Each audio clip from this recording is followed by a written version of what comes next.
Okay, welcome to Overview Part 3. I'm going to continue on with some more games. Now, before I do, I want to make a brief note.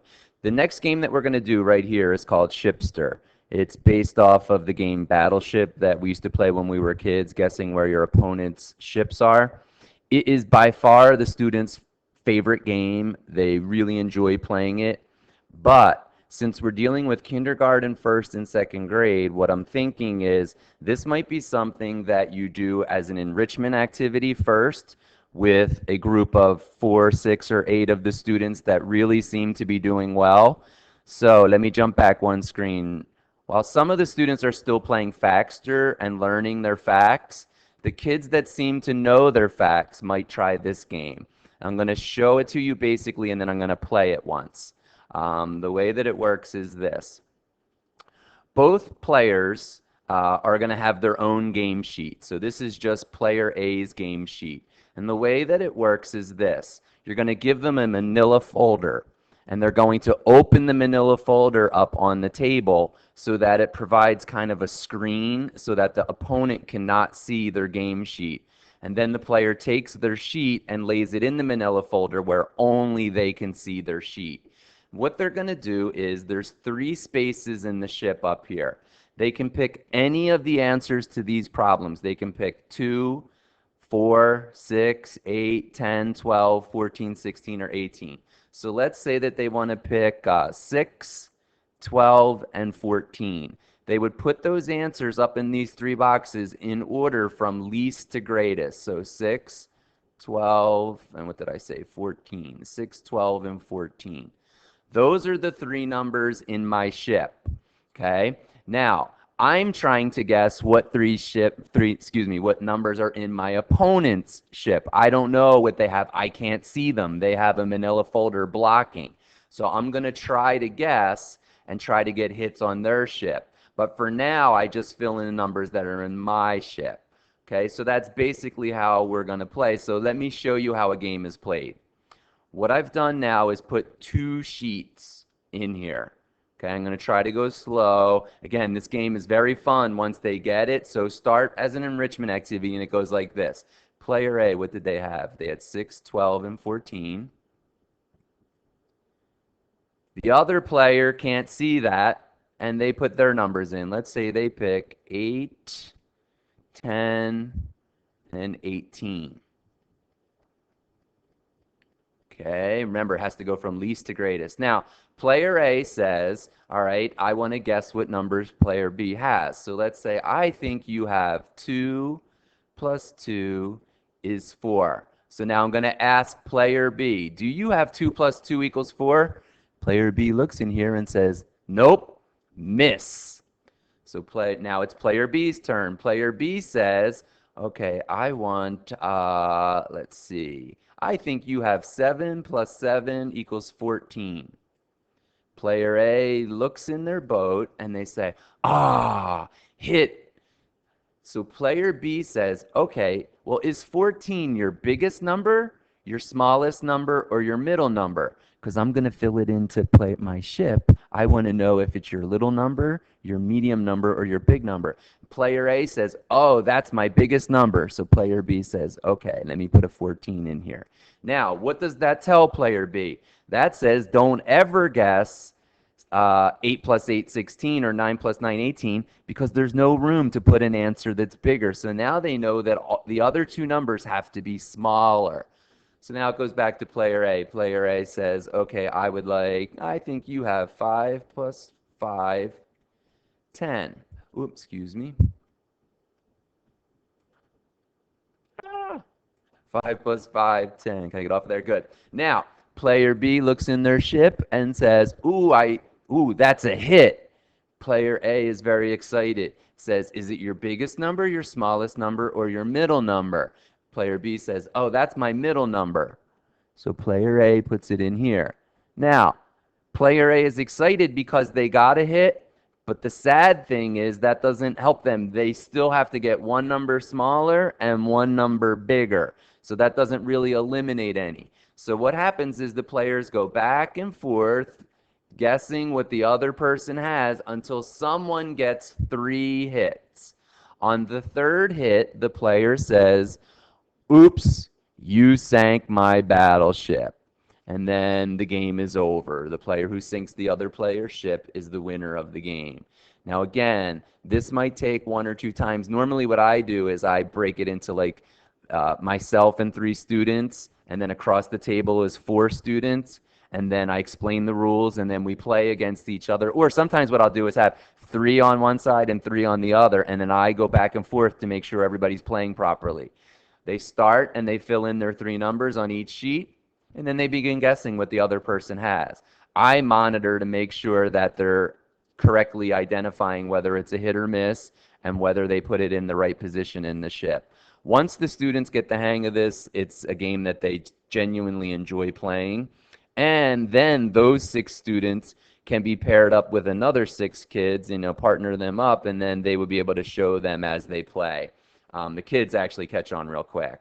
Okay, the next game is not a game. This is an activity. These are in every chapter. It's just a traditional do now. So what I'm going to do is take one of these do nows and I'm going to complete it for you. Basically, what I do is I take the do now sheet, and let's say that I told the students, tonight for homework or today in class, you're going to solve do now doubles B. What they would do is write on a piece of loose leaf, do now doubles B. And then what they're going to do is solve these problems. So it says add. 8 plus 8 we know is 16. 5 and 5 are 10. 2 and 2 are 4. 6 and 6 are 12, obviously. So what they do down here on their piece of loose leaf is write do now doubles B. They write the direction, which is add, and then they don't write the problem, they just write the answer. So it said 8 plus 8, the student writes 16. It said 5 plus 5, the student writes 10. 2 plus 2, they write 4. 6 and 6, 12. 9 and 9, 18. 7 and 7, 14. Then they get to the next row, they write the directions. Sum. It says the words 3 plus 3, so we write 6. 4 plus 4, they plus 8. They get down to the next row and they write the directions. How much? They don't have to draw the dice, they just write the answer. 3 and 3 we know is 6, and so on. Every line they write the direction and the answers, direction and the answers. And for this to be successful, I would advise maybe what you do is the first time you do this, have them complete it in class once or twice on loose leaf. You can walk around the room, make sure they all understand it. And then down the road, it can be used as a review sheet. You could send this home anytime, even when you're working on another family of facts, you could send home this sheet and the students could be practicing their doubles. Because again, we're trying to get to mastery. Now, what does mastery look like? These cards right here, let me get rid of my pen. These pictures right here, like 1 and 1 and 2 and 2, I gave these out last year at the workshop. Every teacher received a packet of all of these. They're designed so that you could cut them out, put them on sentence strips, and then they can be moved around on a table by the students. There is a set for every family. This is from 1 plus 1 up to 9 plus 9, and then it also has the facts 1 plus 1 up to 9 plus 9. Now, this game is called the Take 10 game, and the way that it works is this. There are, actually, we're going to do Take 9. What you're going to do, we're going to call it the Take 9 game because there are 9 of them. Basically, what we're going to do is either remove the picture or the fact from each pair. So let's take the fact, put it in our pile. Let's take the picture, put it in our pile. Let's take the picture, put this one in our pile. Let's take the fact here. Let's take the fact again. Let's take the fact again. Let's take the picture this time. Let's take the fact and the fact. Okay, you can never take both the picture and the fact next to each other. Here we left the picture, took the fact. Took the picture, left the fact. Took the picture. See, I took 1 out of 2 every time. And here's how it works. What we're going to say to the students is these would be cards. What they would do is put them in a big pile. And they could shuffle them around. And the idea is we're going to time them to see how long it takes to put them back. So please watch. I'll go now. Ready? 3, 2, 1, go. So this is 3 plus 3. That goes up there. 1 and 1 is 2. That's the fact up there. 2 and 2 are 4 is the fact, or the picture goes there. 4 and 4 are 8, goes right there. This one just by size, I can judge that it must fit right in there. Oh yeah, that's 7 and 7. Take this one, 6 and 6 are 12, 5 and 5 are 10, 8 and 8 are 16, and 9 and 9 are 18. Okay, and basically the way the game is played is that they match up the fact with the picture. And the idea is we'll pass along an idea of how long we think that is. Somewhere in the 20 to 25-second range is what we're really around 20 seconds. We want the students to be able to put them back. Now, here's a couple of ideas. Let's say that you have some students that are a little bit stronger, they could play this way. Some students that are having a little bit of problems, what you could do is, A, you could have them do it in pairs. Do the same exact game, take half of the, either the picture or the answer or the fact out, and have them do it with a partner. Or what you might want to do is, let me see if it'll allow me to do this. I think it will. Let me get rid of all of this. Maybe you just play 1, 2, 3, 4, 5. You take 5 away. You take away the problem, the answer, the picture, and the answer. And now they only got to put 5 back. So then they put back this, and they put back 2 and 2 is 4 right next to that picture. 3 and 3 is 6 right next to that picture. 5 and 5 is 10. Oops, right there. And then this picture. And then maybe then they practice those and get those down well. Then you take these out and they practice these. And then you bring them all back together and you have them play the entire game.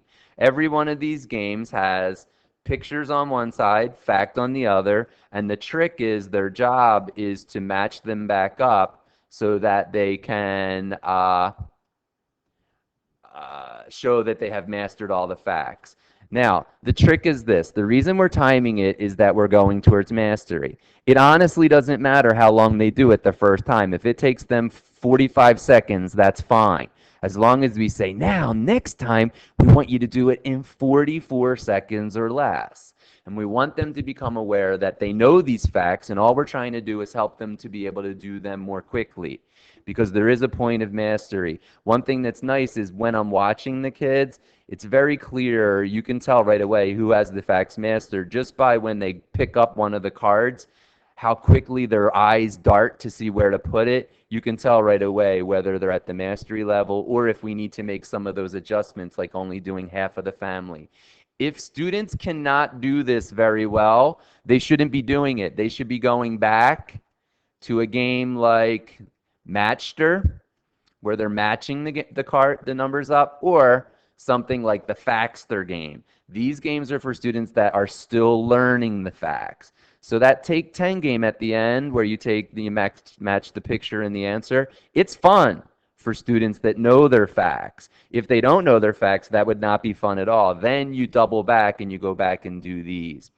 There are other activities that I will give you, because here's what's going to happen. Some weeks you might do this all week. On Friday, give the students a test and find out that they're not ready to move on. During week 2, the students that need the practice will continue to play these games, while other students will have enrichment activities to do, and those will be included in overview part, 3, the last one. Okay, so I'm going to stop this video right here. Thank you.